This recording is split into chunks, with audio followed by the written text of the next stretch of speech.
नमस्कार, जय शिवराय.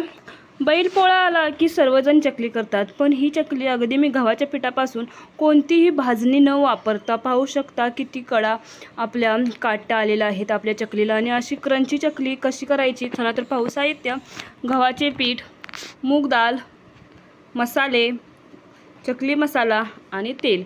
सर्वप्रथम इथं अर्धी वाटी मी मूग डाळ घेतलेली आहे आणि 3 वाटी गव्हाचे पीठ. 3 वाटी गव्हाच्या पिठाला अर्धी वाटी डाळ चालते. अगदी जास्त तुम्ही गव्हाचं पीठ घेऊ नका. जर गव्हाचं पीठ वाढवलं तर डाळही वाढवा. अशा प्रकारे माप घेऊन आता आपण ही डाळ शिजवायसाठी ठेवायची आणि पीठ स्टीम करायचं ठेवायचं, म्हणजेच वाफळून घ्यायचं 10 ते 15 मिनटं. झाल्यानंतर ही डाळ पाहू शकता किती गीर झालेली आहे. अशी गीर शिजवायची आणि आपण जे पीठ वाफवलं होतं त्याच्या अशा गुठळ्या काढून घ्यायच्या. पूर्ण अशा गुठळ्या हाताने फोडा. त्यानंतर हे पीठ तुम्ही चाळून घ्यायचं. चाळल्यानंतर ही त्यात थोड्या हातात गुठळ्या त्या तुम्ही अशा प्रकारे हाताने मॅश करून फोडू शकता. त्यानंतर सर्व पीठ चाळून घेतल्यानंतर त्यामध्ये आता आपण मसाला वापरायचा. अगदी तुमच्याकडे चकली मसाला असेल तर वापरा, नसेल तर तुम्ही ते गरम मसाला, जिरे पावडर आणि चिकन मसाला वापरू शकता. त्यानंतर मी चवीनुसार मीठ, लाल तिखट, तीळ, हळद आणि वाळलेली कोथिंबीर, नसेल तर कस्तुरी मेथीही चालेल, असे सर्व घालून मिक्स करून घ्यायचं.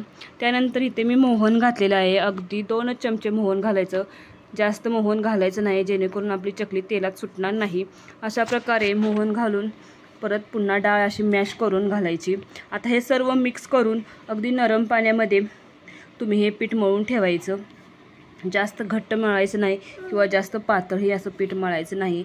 अगदी मध्यम पीठ मळून ठेवायचं. अगदी 10 ते 15 मिनटं रेस्टसाठी ठेवा. नंतर ह्या चकल्या तुम्ही अगदी साच्याने पाहू शकता. मी साच्यामध्ये पीठ भरून चकली किती छान अशी आलेली आहे. अगदी काटे आलेले आहेत आपल्या चकलीला.